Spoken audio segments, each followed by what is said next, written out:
Today you will be creating this picture of a Kandinsky. You will be using stencils, a ruler, a variety of stencils. You'll have your messy mat underneath, a pencil, and then in a moment you will need the permanent marker. When you're overlapping shapes, like here, I'm taking and making the shapes bigger as they go back. Make sure you don't draw the whole thing, and make sure your pencil is sharp. I have a mechanical pencil. So if you see here, I'm overlapping the shapes, and for that one, I actually wanted a little shape. To make a big triangle, I didn't have one for a stencil, and I just made my own. Also think about having your design go off the edge of the paper. It creates an illusion of movement. And you're gonna need a sharp pencil to use a stencil like that. And then you just design whatever you want. And in the rainbow carts or out in tubs, I will have these various stencils. Make sure, like everything right now in our art room, that you're washing your hands first before you start using any of this.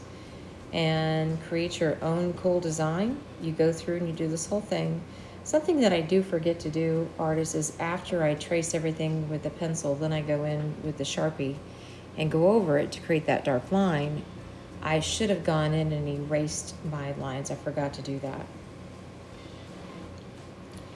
Make sure if you want a thicker line, also put your name at the bottom, right? If you want a thicker line, make sure it says permanent marker, because otherwise when you paint, it will bleed.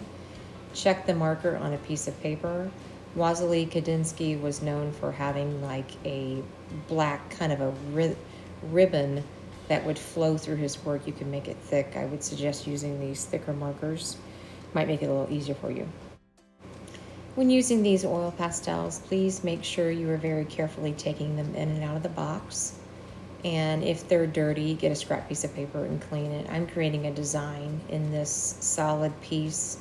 Wherever you put your oil pastels, when you do the watercolors in a little bit, it will not paint over that. You also need to be aware that it might smear if you're not careful.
When you go in and you use the watercolors, make sure you can have two different types of size of brushes.